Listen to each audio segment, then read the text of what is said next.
సంవత్సరంలో మనమందరము ఈ రీతిగా ఈ ప్రత్యేకమైనటువంటి దినమున మనందరం ఏకీభవించగలగటము దేవుడు మనకిచ్చిన అవకాశము. దేవుని బిడ్డలారా, ఒక మాట నేను మీ ముందుంచి వాక్యంను మనము ధ్యానించడానికి ముందుకు వెళ్దాం. మత్తయి సువార్త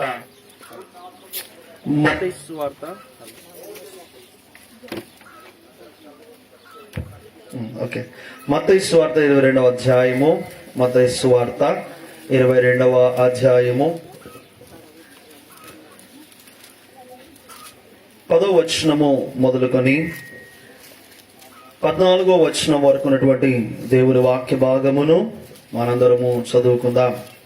ఆ దాసులు రాజమార్గములకు పోయి చెడ్డవారినేమి మంచి వారినేమి తమకు కనబడిన వారినందరినీ పోగు చేసిరి గనుక విందుకు వచ్చిన వారితో ఆ పెండ్లిశాల నిండెను. రాజు కూర్చున్న వారిని చూడడానికి లోపలికి వచ్చి అక్కడ పెండ్లి వస్త్రము ధరించుకొని ఒకరిని చూచి స్నేహితుడా పెళ్లి వస్త్రము లేక ఇక్కడికి ఎలాగూ వచ్చితివని అడగగా వాడు మౌని అయి ఉండెను. అంతటా రాజు వీని కాళ్ళు చేతులు కట్టి వెలుపటి చీకటిలోనికి త్రోసివేయుడి అక్కడ ఏడుపును పండ్లు కొరుకుటయి ఉండునని పరిచారకులతో చెప్పెను. కాగా పిలువబడిన వారు అనేకులు ఏర్పరచబడిన వారు కొందరే అని చెప్పాను. చిన్న మాట ప్రార్థన చేసుకుందాం. తనలో ఉంచుకొని కళ్ళు మూసుకొని ఏకీభవిద్దాం. మహాపరిశుద్ధుడా, మహాగణుడవైన మా ప్రియ పరలోకపు తండ్రి, ప్రేమ నమ్మకము కలిగిన గొప్ప దేవ, మీకు వందనములు స్తోత్రములు చెల్లిస్తూ ఉన్నాం. నాయన మరి ఒక్కసారి ఈ బన్నూరు గ్రామమునకు ఈ ఆరాధన దినమునకు ప్రభావములందరినీ కూడా చేర్చి సజీవ లెక్కలో చేర్చి ప్రార్థనాలయము నాయన తండ్రి యొక్క ఆభరణములో చేరి సంఘమంతటితో కలిసి మిమ్మల్ని ఆరాధించే భాగ్యమునిచ్చిన దేవా, మీకు వందనాలు. ఈ మాటలు ప్రభావం మేము చదువుకున్నటువంటి మాటలు, మీ పరలోకపు సంగతులు, మీ యొక్క ఉద్దేశములని కూడా మాకు మీరు బయలుపరచమని వాక్యమైన యేసు నామమున అడిగి వేడుకొనొచ్చున్నాం పరమ తండ్రి, ఆమేన్. మన ప్రభు యేసుక్రీస్తు ప్రభు యొక్క కృప సమాధానములు తండ్రి అయిన దేవుడు ఈ వాక్య ధ్యానము ద్వారా మనందరికీ మెండుగా అనుగ్రహించును గాక, ఆమేన్. మరొకసారి మీ అందరికి వందనాలండి. మరి ఈ సమయంలో ఒక చక్కటి మాట 14వ వచనంలో చెప్తూ ఉన్నాడు. కాగా పిలువబడిన వారు అనేకులు, ఏర్పరచబడిన వారు కొందరే అని చెప్పాను అని అంటూ ఉన్నాడు. ఈ యొక్క మాట అంతా కూడా ఇది ఒక సంఘటన కాదు, ఇది యేసు ప్రభు చెప్పినటువంటి ఒక ఉపమానం. అంటే ఒక చిన్న ఉదాహరణ ఏంటంట, ఉదాహరణ అన్నమాట. ఒక ఉపమానం లాగా ఒక పోలికతో చెప్తున్నాడు. ఎక్కడుంది అది మాట చూడండి ఒకసారి. మొదటి వచనం చదవండి, రెండవ వచనం, మొదటి 2 వచనాల్లో యేసు వారికి ఉత్తరం ఇచ్చుచు తిరిగి ఉపమాన రీతిగా ఇట్లా నేను పరలోక రాజ్యము తన కుమారునికి పెళ్లి విందు చేసిన ఒక రాజును చూడండి. అక్కడ అంటాడు పరలోక రాజ్యమును పోలుస్తూ ఉన్నాడమ్మా. దేనితో పోలుస్తూ ఉన్నాడట? పెళ్లి విందుతో కాదు, ఆ పెళ్లి విందును ఏర్పాటు చేసినటువంటి రాజుతో పోలుస్తూ ఉన్నాడు. ఇప్పుడు ఈ రాజు పెళ్లి విందును ఏర్పాటు చేసి, ఇప్పుడు మామూలు మనం ఏం చేస్తామండి, మనం ఏదైనా మన ఇంట్లో ఒక వివాహం జరిగింది అనుకోండి, ఆ వివాహమునకు ఏర్పాటు చేసినప్పుడు ఖచ్చితంగా మనం వచ్చేవారు ఎవరుంటారు? వచ్చే వాళ్ళంతా ఎవరుంటారమ్మా? ఎవరు పడితే వాళ్ళు వచ్చేస్తారా? చెప్పాలి.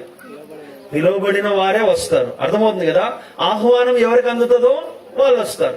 ఎవరికి పెళ్లి పత్రిక అందుతుందో వారు వస్తారు.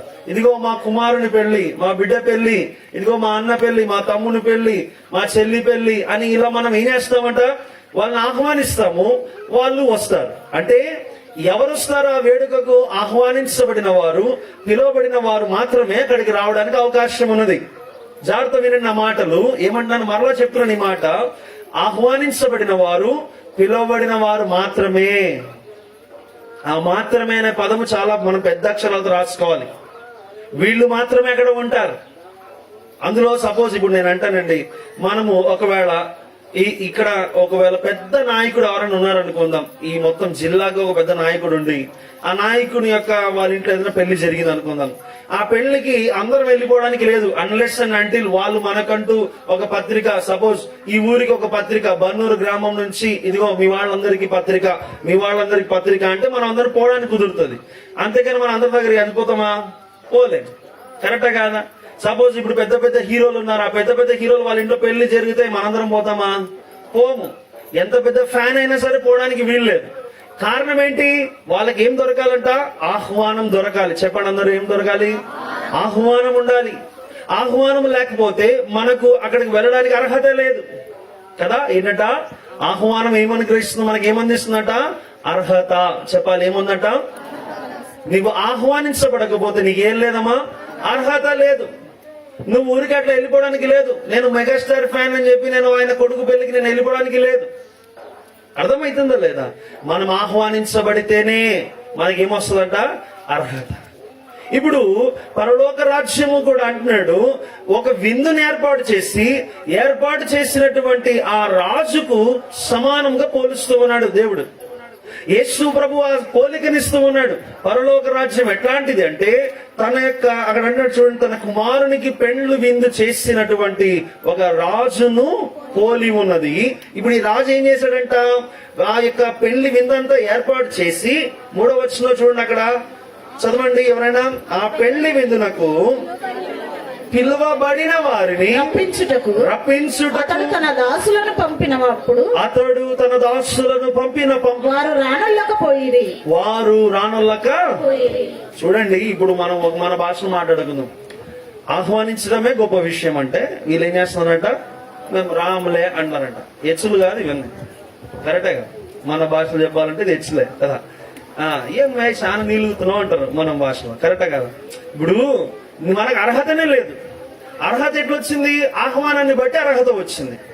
అర్థమైంది కదా? మనకు ఆహ్వానం ఇచ్చినారు కాబట్టి మనకు అర్హత వచ్చింది, లేకపోతే మన అందరి సీన్ లేదు. ఇప్పుడు ఆ ఆహ్వానం ఇచ్చిన తర్వాత నువ్వు ఏం చేయాలా? దానికి వెంటనే లోబడి నువ్వు ముందుకు పోవాలి. అట్లా పోవాల్సిన వాళ్ళు ఏం చేశారంట? దాసులు పంపించి, నాయనా అంతా రెడీ అయిపోయింది, ఇంకా రమ్మని చెప్పు మన వాళ్ళందరూ అని చెప్తే వాళ్ళు ఏం చేశారంట? రాలా. సరే రాకుండా ఉన్నారా అంటే మళ్ళా రాజు ఏం చేసినాడంట? మళ్ళీ పంపించినాడంట. 4వ వచనంలో చూడండి, ఇదిగో నా విందు సిద్ధపరిచి ఉన్నాను. అక్కడ ఐటమ్స్ కూడా చెప్తున్నాడు. మామూలు మనకందరికి ఒక అలవాటు ఉంటుంది, ఫోన్లు వేసుకొని ఏం పెడుతున్నావు జీవనన్నా, మీటింగ్ లో ఏం పెడుతున్నావు నా, మేము ఏముందన్నా మాకు అంత డబ్బులు లేవు, మేము అన్నం సాంబార్ పెడతాం అన్నాడు అనుకోండి ఒక జనాభా. ఈరోజు లేదన్నా ఈసారి బాగా పెద్ద చేద్దాం అనుకుంటున్నాము, అన్నము ముక్కలు కూడా ఏర్పాటు చేస్తున్నాము, చిన్న పెద్ద అన్ని కలిపి ఒకటే మేమందరం ఏర్పాటు చేస్తున్నాము అంటే వెంటనే ఏం చేస్తారు? జనమంతా ఇంటి పిల్ల జల్లందరూ వచ్చేస్తారు. పోవాలా పాండి అని. అంటే ఏంటి? ఆ విందులో ఉన్నటువంటి విలువైనటువంటి విషయాలు కూడా, ఆ విందులో ఉన్నటువంటి విలువైనటువంటి పదార్థాలు కూడా ఏం చేస్తాయట? ఆకర్షిస్తూ ఉన్నాయి. అంతే అవునా కదా? కలర్ రైస్ చికెన్ ఉంటే ఒకలాగా వస్తారు జనాలు, అన్నం పప్పు ఉంటే ఒకలాగా వస్తారు జనాలు. ఏమీ లేదంటే అసలు ఎవడు రాడు. కరెక్టే కదా? అంటే ఇప్పుడు ఇక్కడ ఈ రాజు ఏం చేస్తున్నాడు? వాళ్ళకి ఇంకా కొంచెం వాళ్ళని ఆకర్షించాలి అని ఏం చేస్తున్నాడట? ఆ విందులో ఏమున్నాయి అంటే చదవండి అమ్మా, ఎంత మంచి ఐటమ్స్ ఉన్నాయి చూడండి. అక్కడ ఎద్దులు, రొపిన పశువులు అవన్నీ వధించబడి అంతయు సిద్ధముగా ఉన్నదని పెండ్లి విందుకు రండని పిలువబడిన వారితో చెప్పడని వేరే దాసులను ఏం చేశారంట? మళ్ళీ పంపించినాడు. ఇప్పుడు ఆ రాజు ఎంత మంచోడు, ఎంత గొప్పోడు కాకపోతే ఈ రాజు విందు ఏర్పాటు చేశాడు, ఆహ్వానం ఇచ్చాడు.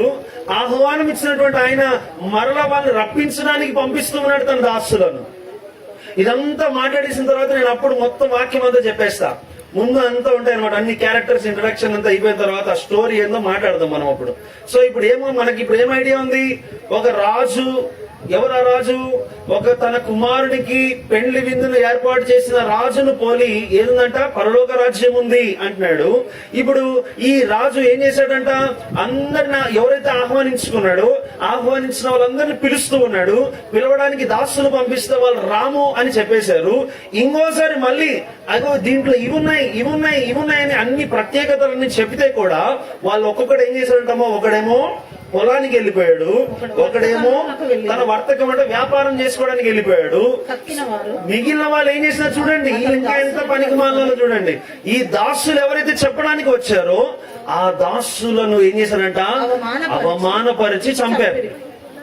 వీళ్ళకి ఎంత తల పొగురండి, ఎంత మదం ఎక్కిపోయినట్టు. నిజంగా కదా, నీకు అర్హత లేదు, అర్హత లేని వారికి ఆహ్వానం ఇచ్చాడు. రాము అంటే కూడా మరలా ఇంకొకసారి పంపించాడు. అలా పంపిస్తే ఈసారి ఏం చేశాడు, రామని చెప్పింటే అయిపోయేది. ఒకడేమో పొలానికి వెళ్ళిపోయినాడు, ఒకడేమో వ్యాపారానికి వెళ్ళిపోయినాడు. మిగిలిన వాళ్ళు ఏం చేస్తారంట, వీళ్ళని అవమానపరిచి చంపేసినారు. ఇప్పుడు రాజుకు చాలా కోపం వచ్చేసింది.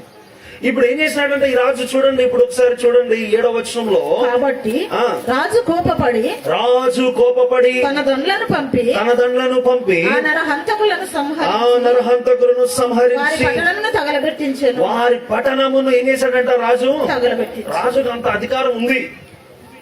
ఆ రాజుకు ఆ పట్టణం మీద అధికారం ఉంది. ఆ రాజుకు ఆ పట్టణం మీద, దాని మీద ఎలాంటి తీర్పైన తీర్చడానికి అధికారం ఉంది. అట్లాంటి అధికారము కలిగిన, తీర్పు ఇవ్వగలిగినటువంటి ఆ స్థాయిలో ఉన్నటువంటి రాజు ప్రేమతో పిలిస్తే ఆ ఆహ్వానాన్ని వీళ్ళు ఏం చేశారు, తోసిపుచ్చేసినారు. వద్దనుకున్నాడు. వద్దనుకుంటే ఓకే, చంపేసినారు. ఆహ్వానం ఇవ్వడానికి వచ్చిన దాసులను కూడా చంపేస్తే ఇప్పుడు ఆ రాజు ఏం చేసినాడంటే వాళ్ళనే లేకుండా చేసేసినాడు. అయితే అక్కడితో ఆగిపోలేదు ఆ రాజు. చూడండి, బాగా గుర్తుపెట్టుకోండి, అక్కడితో ఆగిపోలేదు. ఏం చేశాడట,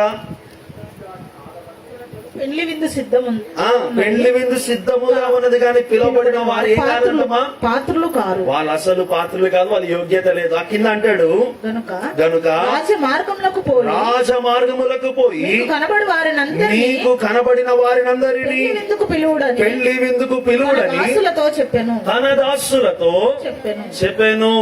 జాగ్రత్త గమనించండి దేవుని సంగమా. ఇక్కడ ఏమనంటున్నాడు, ముందేమో కొంతమందిని ఏర్పాటు చేసుకున్నాడు. బాగా అర్థమవుతుంది కదా నేను చెప్పే మాట. కొంతమంది, ముందు ఎంతమంది, అందరు చెప్పండి. కొంతమంది, అందరు చెప్పాలా, ఎంతమంది? కొంతమందికి ఏముందంట, ఆహ్వానం ఉంది. ఆహ్వానం అందినటువంటి వాళ్ళు ఏం చేయాలి, నిజానికి పరిగెత్తుకొని పోవాలా. కానీ వాళ్ళు ఏం చేసినారు, రాజే చెప్తున్నాడు, అయ్యా విందు సిద్ధపరచబడింది, మీరు రావాలి అన్నాడు. రాలేదు. రెండోసారి మళ్ళా పంపించినాడు, మీరు రావాలి అంటే రాము పో అనకుండా ఈసారి ఏకంగా ఇంకోసారి వస్తారా వీడు, మళ్ళా పోతే మళ్ళీ వస్తారు వెనక్కి అని చెప్పి వాళ్ళని చంపేసినారు. చంపేసిన తర్వాత రాజు ఏం చేసినాడు, వాళ్ళని అందరినీ చంపేసి ఇప్పుడు ఏమంటాడు తెలుసా, మీరు ఎక్కడ పోవాలంట, రాజమార్గములకు పోయి. సపోజ్ మనకు కొన్ని మన ఊర్లోనే కావచ్చు, పట్టణాల్లో కావచ్చు, ఏరియాలను బట్టి అక్కడ ఎవరుంటారో మనం చెప్పగలుగుతాం. అవునా కాదా? కరెక్టా కాదా? కరెక్టే కదా. ఏమని చెప్తాము, ఇప్పుడు మాకు కొన్ని ఉన్నాయి, doctors colony, Venkataramana colony, Budhavarapeta, 1 town, Kothapeta అని ఇట్లాంటి కొన్ని ఏరియాలు ఉన్నాయి మాకు. సో ఆ ఏరియాల్లో ఎట్లాంటి మనుషులు ఉంటారో చెప్పేసి అర్థమైంది కానీ చెప్పేది. ఎవరెవరు ఉంటారు, ఎట్లాంటి మనుషులు ఉంటారు. ఈ ఏరియాలో అందరూ డబ్బులు ఉన్న వాళ్ళు ఉంటారు. ఈ ఏరియాలో అందరూ ఎవరుంటారు, రకరకాలైనటువంటి పనులు చేసుకున్న వాళ్ళు ఉంటారు. ఈ ఏరియాలో కరుడు కట్టిన వాళ్ళు ఉంటారు. ఈ ఏరియాలో వీళ్ళంతా దొంగలు ఉంటారు. ఈ ఏరియాలో ఇక్కడంతా కూడా భయంకరమైనటువంటి రౌడీ షీటర్లు ఉంటారు. అట్లా ఒక్కొక్క ఏరియాకు ఒక్కొక్క ఇది వచ్చేస్తుంది. కరెక్టా కాదా? అవునా కదా? ఇప్పుడు ఊర్లలోకి వచ్చేసరికి కూడా అంతే. మనకు ఉన్న మనం ఏం చేసినాము, కులాలను బట్టి మనమే ప్రాంతాలు బిగించుకొని పెట్టుకోవడం వల్ల ఏమైపోయినాము, ఈ ఏరియా వాళ్ళు ఇక్కడ ఉంటారు, పై గేరి, కింద గేరి, మధ్య గేరి, ఇన్ని గేర్లు వచ్చినాయి కదా. ఇప్పుడు అదే బన్నూరు మెయిన్ రోడ్ లో ఎవడుంటాడు అంటే ఏం చెప్తాం? అర్థమైందా నేను చెప్పేది?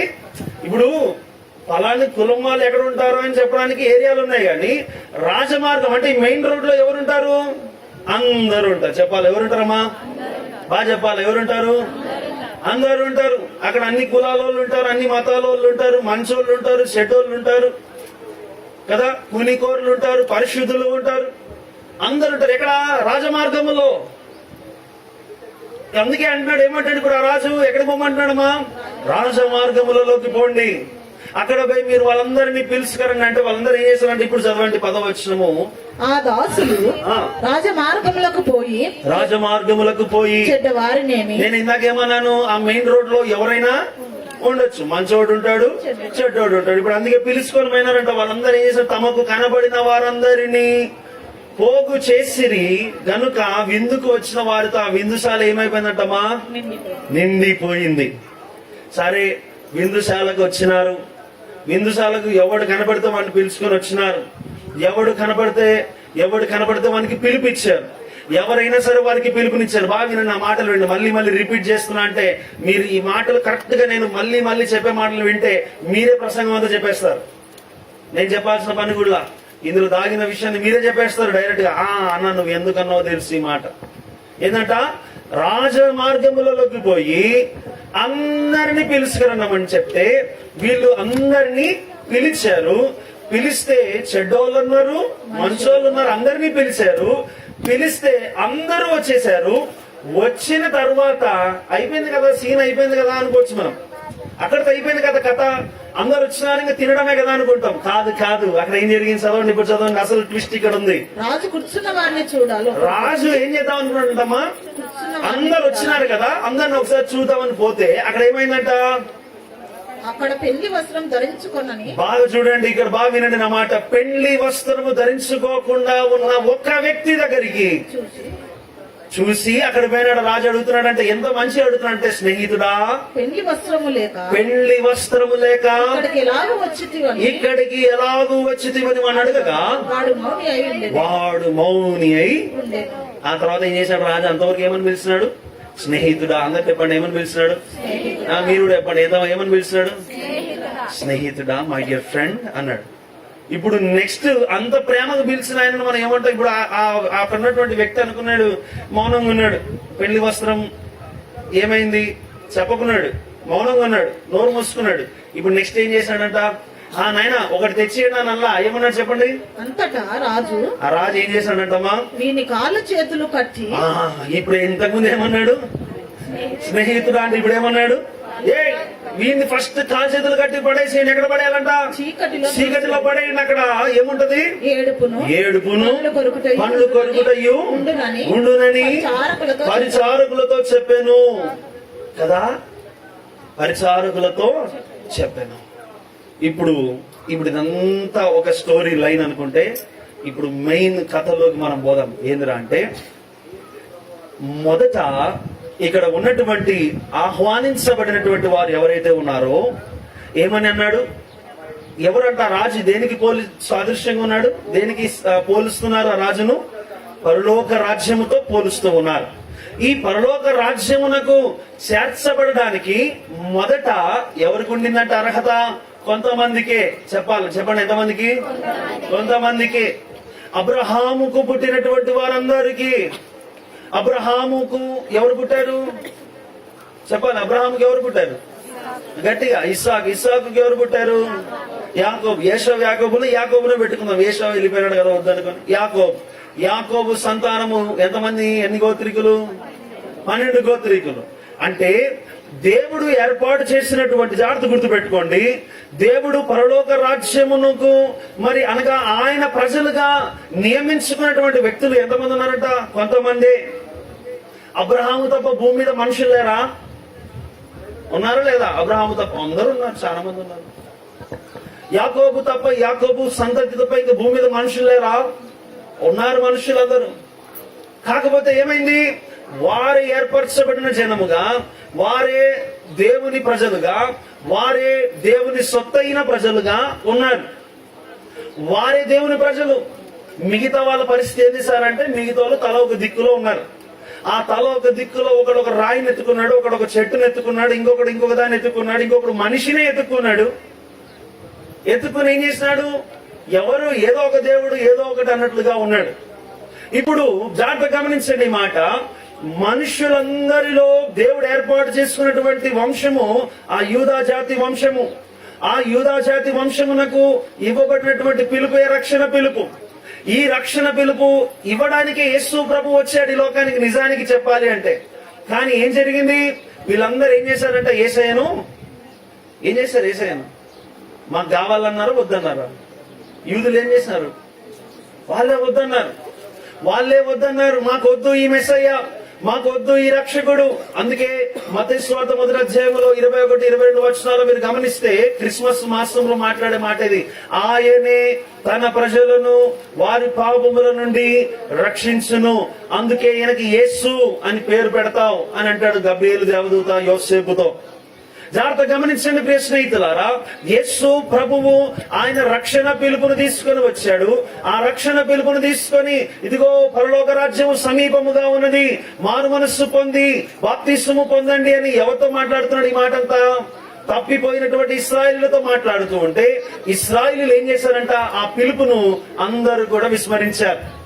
ఎవరో కొంతమంది మాత్రమే యేసు ప్రభును అంగీకరించారు, కొంతమంది మాత్రమే యేసు ప్రభు ఇచ్చినటువంటి రక్షణను అంగీకరించారు, కొంతమంది మాత్రమే యేసు ప్రభు చెప్పినటువంటి పరలోక రాజ్యం వైపు చూడడానికి చూశారు. కానీ మిగతా వాళ్ళందరూ కూడా యేసయ్యను చంపేశారు, సిలువకు అప్పగించారు, మరణానికి అప్పగించారు యేసయ్యను. అయితే ఇప్పుడు ఏం జరిగిందంటే తెలుసా? యేసు ప్రభు అందుకే ఏం చేశాడంటే, మనుషులలో ఈ యూదా వంశము మాత్రమే కాదు, మనుషులలో యూదులకు ఉన్నటువంటి ప్రత్యేకత ఏమిటంటే, అబ్రహాము రక్తము వారిలో ఉంటది. రెండవది, వారందరూ సున్నతి చేసుకున్నటువంటి వారు. ఎవరంట? వారంతా సున్నతి చేయబడినటువంటి వారు. ఇప్పుడు అటువంటి ఆ రక్త సంబంధము, ఆ సున్నతి సంబంధము కలిగినటువంటి యూదులకు మాత్రమే ఉండేటువంటి రక్షణ ఇప్పుడు ఏమైంది అంటే, అబ్రహాము వంటి విశ్వాసము కలిగిన వారందరికీ రక్షణ అన్నాడు. దేవునికి స్తోత్రం చెప్దాం, హల్లెలూయా. ఒకప్పుడు అబ్రహాము సంతానమునకు, అబ్రహాము కడుపున పుట్టిన బిడలకు, అబ్రహాము రక్త సంబంధికులకు మాత్రమే ఉన్నటువంటి రక్షణ యేసు ప్రభు కలువరి శిలువలో రక్తము కార్చిన తర్వాత ఏమైపోయిందంటే, ఇప్పుడు ఆ రక్షణ అబ్రహాము వంటి విశ్వాసము కలిగిన వారందరికీ. ఇప్పుడు ఏం అవసరం లేదు మనకి, అబ్రహాంతో మనకి ఏం అవసరం లేదు, రక్త సంబంధం అవసరం లేదు. అర్థమవుతుంది కదా? అబ్రహాము వాళ్ళలాగా సున్నతి అవసరం రాలేదు మనకు. ఇప్పుడు మనకు అవసరమైందంట ఏందంట? అబ్రహాము వంటి విశ్వాసము. ఈ విశ్వాసము కలిగిన వారందరికీ ఇప్పుడు ఏమిస్తున్నాడు ప్రభువు? పరలోక రాజ్యం ఇస్తూ ఉన్నాడు. ఈ అబ్రహాము వంటి, అందుకే అంటాడు పౌలు భక్తుడు ఏమంటాడంటే, ఒక పత్రికలో ఏమంటాడంటే, ఇదిగో ఇప్పుడు మీకు శరీర సంబంధమైన సున్నతి కంటే ముఖ్యముగా ఆత్మ సంబంధమైన సున్నతి, మీ మనస్సులకు సున్నతి అవసరము. సున్నతి అనగా ఏదైతే అనవసరమైనటువంటిది ఉందో ఆ అనవసరమైన దాన్ని తొలగించుకోవడం. అనవసరమైనటువంటి మీ హృదయంలో ఉంటే వాటిని తొలగించుకుంటే చాలు అన్నాడు. ఎవరు? పౌలు భక్తుడు. ఇప్పుడు అబ్రహాము రక్త సంబంధికులు అవ్వాల్సిన అవసరం లేదు, అబ్రహాము కడుపున పుట్టాల్సిన అవసరం లేదు. ఇప్పుడు నీవు అబ్రహాము వంటి విశ్వాసము కలిగిన వ్యక్తిగా ఉంటే చాలు, నీకేమొస్తుంది అంటున్నాడు? పరలోక రాజ్యం వస్తుంది అంటున్నాడు. ఇప్పుడు ఇదంతా ఒకటి పక్కన పెడితే ఈ స్టోరీలోకి వద్దాం. ఏ స్టోరీలోకి? ఈ రాజు దగ్గరికి వద్దాం. రాజు ముందు ఏం చేశాడంటే, అందరినీ, అంటే ఆయన ఆహ్వానించిన వారందరినీ పిలిచాడు. ఎంతమంది ఆహ్వానించబడ్డారు ముందు? అందరికీ చెప్పాలి. ఎంతమంది? కొంతమందిని ఆహ్వానించారు, కొంతమందికి అర్హత. ఇప్పుడు ఈ పరలోక రాజ్యానికి చేర్చబడడానికి యూదులకు మాత్రమే అర్హత ఉన్నట్లుగా ఉండేటువంటి పరిస్థితి నుండి ఇప్పుడు వాళ్ళందరూ వద్దనుకున్నారు. కాబట్టి ఏమైందంటే, ఇప్పుడు ఆ కింద చదువుతాం, ఇందాక మనం చూసాము. ఇప్పుడు ఆ రాజు కోపపడి ఏం చేశాడంటే, రాజమార్గములోనికి పోయి అందరినీ పిలవండి అన్నాడు. ఎవరినంట? ఇప్పుడు అందరు చెప్పండి, అందరికీ అనండి. ఇంతకు ముందు ఆహ్వానం ఎంతమందికి? కొంతమందికే, కొందరికే. ఇప్పుడు ఆహ్వానం ఎవరికి? అందరికీ, సమస్త మానవులకు, సమస్త జనులకు. అందుకే అంటున్నాడు, ఎవరైతే యేసు ప్రభు అంటాడు, ఏమంటాడు? మీరు సర్వలోకమునకు వెళ్లి సర్వ సృష్టికి సువార్త ప్రకటించండి. మార్కు సువార్త 16:15 అంటాడు. తర్వాత మత్తయి సువార్త 28 మీరు గమనిస్తే, ఇదిగో మీరు వెళ్లి సమస్త జనులను నాకు శిష్యులుగా. దేవునికి స్తోత్రం. ఏం చేయమంటాడమ్మా? ఎంతమందిని? సమస్త జనులు అంటే ఎవరు వస్తారు అందులో? అందరూ. ఎంతమంది? అందరూ చెప్పాలి. అందరూ ఎవరు వస్తారు? అందరూ. అందరికి ఇప్పుడు పిలుపు ఇవ్వబడింది. ఆ అందరికి పిలుపు ఇవ్వబడితే ఇప్పుడే అసలు వాక్యంలోకి మనం వెళ్తున్నాం. అందరికి పిలుపు ఇవ్వబడింది, అందరూ పిలువబడ్డారు. ఇప్పుడు అందరికి ఏమొచ్చిందంట? అర్హత వచ్చింది. ఏమొచ్చిందమ్మా ఇప్పుడు? దీనినే కృప అంటారు. ఏం చెప్పండి? కృప. ఇంతకు ముందు ఇప్పుడు రాజు ఎవరిని పిలుచుకుంటాడండి? ఇప్పుడు ఇంతకు ముందు ఎవరిని పిలుచుంటాడు? అంతే కదా. ఇప్పుడు సపోజ్ సెలబ్రిటీల ఇంట్లో పెళ్లి జరిగితే ఎవరిని పిలుస్తారు? సెలబ్రిటీస్ నే పిలుస్తారు. సాధారణ జనాన్ని పిలుస్తారా? మామూలు మనల్ని పిలుస్తారా? లేదు. ఎవరో ఒక మంచి లెవెల్లో, స్థాయిలో ఉండాలి. అంటే ఇంతకు ముందున్న వాళ్ళు ఆ అర్హతను కలిగిన వ్యక్తులుగా ఉండి ఉన్నారు. కానీ దేవుడు చెప్పేసినాడు, వాళ్ళు పాత్రులు కారు అన్నాడు. కానీ ఇప్పుడు ఏమైందంట? రోడ్డు మీద ఉన్న ప్రతి ఒక్కడు కూడా చేరడానికి అవకాశం వచ్చింది. ఇది ఏమంటారంటే దీన్నే కృప అంటారు. ఏమంటారమ్మా? కృప. ఈ ఉచితమైనటువంటి వరము, దేవుడు అయోగ్యులుగా ఉన్న మనలను పిలిచినటువంటి దానినే ఇది కృప అంటారు. కృప ద్వారా ఎందుకంటే ఎఫెసీయులకు రాసిన పత్రిక 2వ అధ్యాయం 8వ వచనం మనం చదివితే, మీరు విశ్వాసము ద్వారా కృప చేత రక్షింపబడి ఉన్నారు. మీకు ఇది కృప ద్వారా దొరికింది. చాలాసార్లు మనం ఏం చేస్తామంటే బాప్తిసం తీసుకోవడానికి కానీ, రక్షణ అనుభవంలోనికి చేర్చబడ్డానికి కానీ మనం నిర్లక్ష్యం చేస్తాం. ఏముందిలేరా నాయన అని, మాకెందుకులే బాప్తిస్మము, మాకెందుకులే రక్షణ.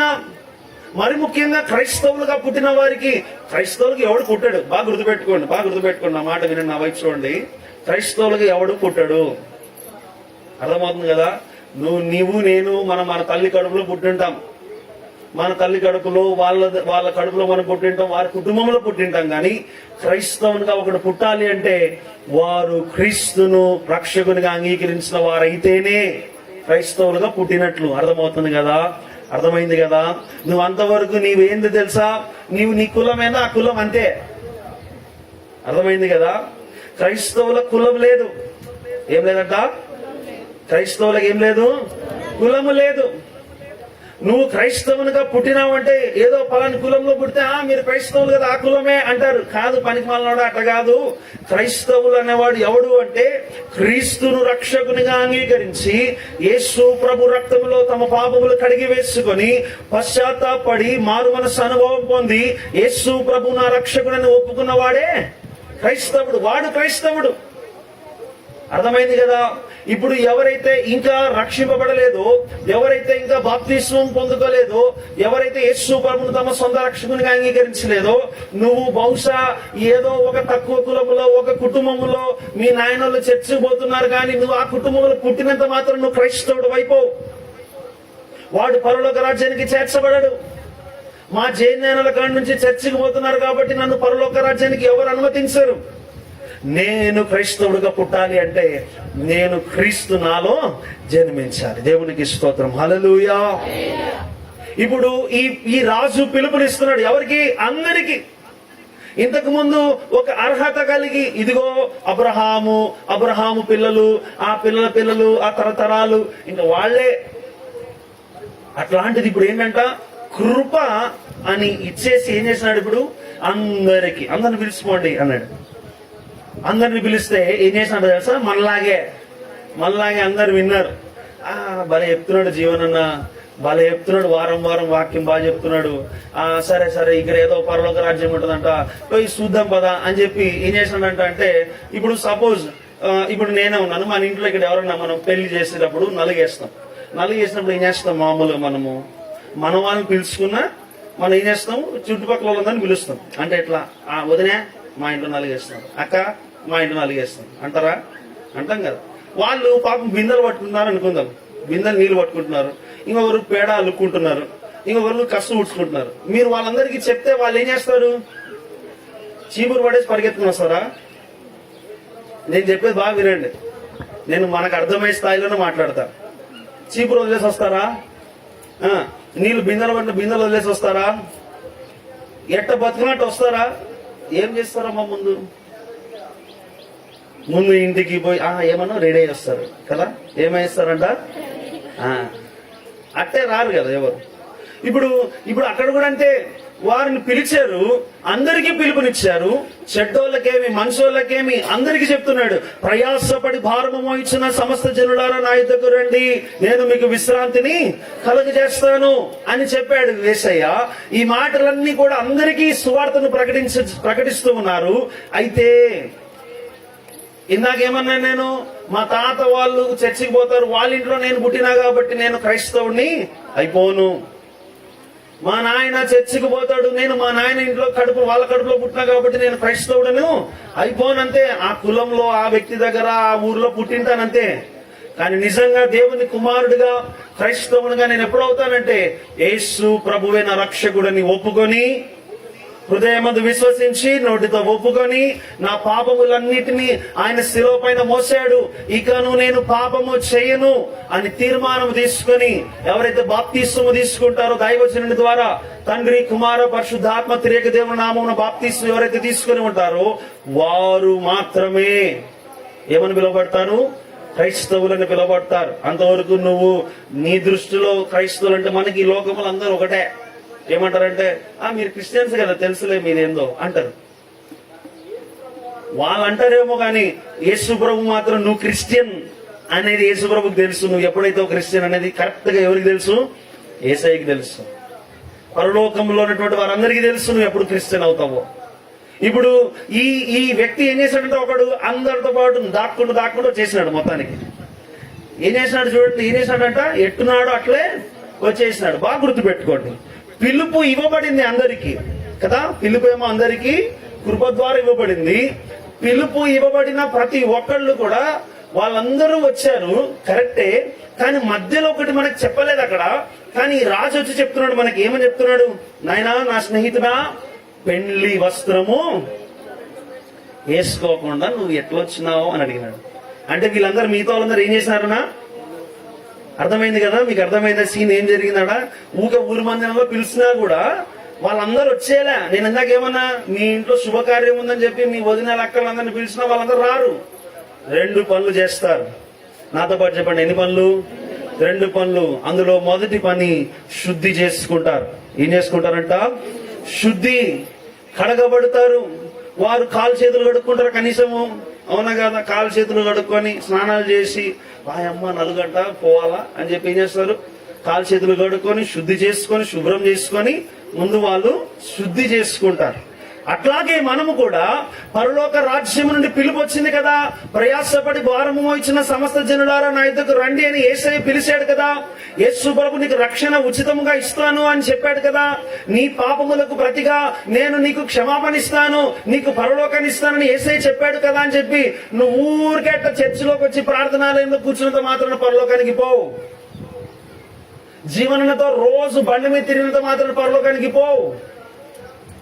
జీవనకు నాకు మీరందరూ కూడా రోజు వచ్చి అన్నం పెట్టినంత మాత్రం మీ పరలోకానికి పోరు. పరలోకానికి పోవాలంటే ముందు నువ్వు ఏం చేయాలంట? శుద్ధి చేసుకోవాలా. ఏం చేసుకోవాలమ్మా? శుద్ధి చేసుకోవాలా. ముందు నీ హృదయంలో అటువంటి పాపమునన్నింటినీ ఒప్పివేసుకొని నీవు ఏం చేయాలంట? యేసు రక్తముతో నువ్వు కడుగు వేసుకోవాలి. అందుకే పరిశుద్ధ గ్రంథములో యోహాను మొదటి పత్రికలో 1వ అధ్యాయంలో రాయబడినటువంటి మాట ఏమిటంటే, ఆయన వెలుగులో ఉన్న ప్రకారము మనమును వెలుగులో నడిచిన ఎడల అన్యోన్య సహవాసము గలవారమవుతాము. అప్పుడు కుమారుని రక్తము మన పాపముల నుండి మనల్ని పవిత్రులుగా చేయను. దేవునికి స్తోత్రం, హల్లెలూయా. విందుకు రావాలంటే ముందు ఏం చేయాలంట? శుద్ధి చేసుకోవాలి. చెప్పాలందరూ గట్టిగా, ఏం చేసుకోవాలా? శుద్ధి చేసుకోవాలా, కడుగు కొనాలా, యేసు రక్తంలో కడగబడాలా, మీరు పశ్చాత్తాపడాలా. మీ పాపముల విషయమై పాపముల నిమిత్తమై మీ మనసులో బాధ కలగాల. అయ్యో ఈ పాపపు జీవితం ఏంటి? నువ్వు ఒక చర్చికి పోయే వాళ్ళ కుటుంబంలో పుట్టినంత మాత్రాన పరలోక రాజ్యానికి పోవు. ఇది సత్యం. నువ్వు ప్రార్థనాలయంలో రోజు వచ్చి కూర్చున్న పరలోక రాజ్యానికి పోవు. ఇది సత్యం. నీవు శుద్ధి చేయబడాలా. శుద్ధి చేయబడాలి అంటే అది యేసు రక్తముతో మాత్రమే సాధ్యం. దేవునికి స్తోత్రం, హల్లెలూయా. రెండవది, ఆ పెళ్లి విందుకు వచ్చిన వాడు సిద్ధపడ్డాడు. ఏం చేశాడంటమ్మా? చెప్పాలి, ఏం చేశాడు? సిద్ధపడ్డాడు. సిద్ధపడాలంటే 3 పనులు చేయాలా. ఇప్పుడు ఎన్ని పనులంట? 3 పనులు. అందరూ చెప్పండి, ఎన్ని పనులు? నేనేమన్నాను ఇందాక? పెళ్లి విందుకు రావాలంటే ముందు ఎన్ని పనులు చేయాలన్నాను? 2 పనులు అన్నాను. అందులో ఒకటి అయిపోయింది, శుద్ధి అనేది మాట్లాడేశాం. ఇప్పుడు సిద్ధపడాలి. సిద్ధపడాలంటే ఎన్ని పనులు చేయాలంట? 3. ఆ 3 పనుల్లో మొదటిది ఆసక్తి కలిగి ఉండాలి. ఏం కలిగి ఉండాలంటమ్మా? ఆసక్తి కలిగి ఉండాలి. ఇప్పుడు సపోజ్ జీవనన్న ఇంట్లో ఏదైనా ఒక శుభకార్యం, పెళ్లి జరుగుతుంది అన్నప్పుడు నన్ను ఇన్వైట్ చేసిన, మనందరికి ఇన్వైట్ చేసినా కూడా, మనందరినీ కూడా ఆయన ఆహ్వానించినా కూడా మనకు ఆసక్తి ఉందనుకోండి, ఏం చేస్తాము? పిల్లా జల్ల అందరం కట్టుకొని మూట సర్దుకొని వెళ్ళిపోతాం. లేదంటే మనం ఏం చేస్తాము? నువ్వు వేరాలయ్యే అంటాం. అంటారా లేదా? చేశారో లేదా? ఇప్పుడు ఇక్కడ కూడా అంతే. ఏదైనా మీటింగ్ ఉందనుకోండి, ఏదైనా మీటింగ్ జరుగుతుంది, ఆరాధన ఉందనుకోండి, ఇంట్లో భర్త ఏం చేస్తాడు, బీరాపోలు యాదో ఉంది, ఆయన వచ్చినాడు, బాలకృష్ణ సినిమా వచ్చింది చూస్తుంటా కొంతసేపు, ఈ టీవీలో సినిమా వచ్చింది, జెమినీ టీవీలో సినిమా వచ్చింది, ఈ రోజు మ్యాచ్ ఉంది ఈ రోజు అని పొట్టగాళ్ళందరూ. నువ్వు వెళ్ళమ్మా, నేను రాను. ఆసక్తి ఎప్పుడు వస్తుంది నీకు? అది నేను వెళ్లాల్సిన విందు, అది నా కొరకే ఉన్నటువంటి విందు. దేవునికి స్తోత్రం, హల్లెలూయా. నా కొరకే ఏర్పాటు చేయబడిన విందు. ఇప్పుడు పరిగెత్తుకొని నేను వచ్చినాను, ఆసక్తితో నేను వచ్చినాను. ఎందుకంటే అదిగో అన్న పిలిచాడు, అన్నా పలానా ఆదివారం రోజు, ఈ రోజు ప్రత్యేకమైన ఆదివారము, మీరు రావాలా, మీరు వాక్యం చెప్పాలా. అక్కడికి నేను అన్నా ఆలస్యం అవుతుందేమో, నేను వచ్చేసరికి మీరు వాక్యం మొదలు పెట్టేసేయండి, నేను వచ్చి కావాలంటే నేను జాయిన్ అవుతానంటే, లేదు లేదు లేదు, మీరు రావాల్సిందే, వాక్యం చెప్పాల్సిందే అంటే. నేను అనుకున్నాను నా మనసులో, నేను వెంటనే అప్పుడు కారు ఒక 80-100 దాటిపోతానే ఉంది. అడుగుతా ఉంది షారన్, నా భార్య అడుగుతా ఉంది, పాస్టరమ్మ ఏమి ఇట్ట పోతున్నాను అంటే, ఇంకా మనం ఖచ్చితంగా ఆడ పోయి ఆడ మనం వాక్యం చెప్పాల్సింది మనమే, ఇంకా చెప్పేసినారు ఖచ్చితంగా నువ్వే ఉండాలన్నారు కాబట్టి ఇంకా పోవాలా.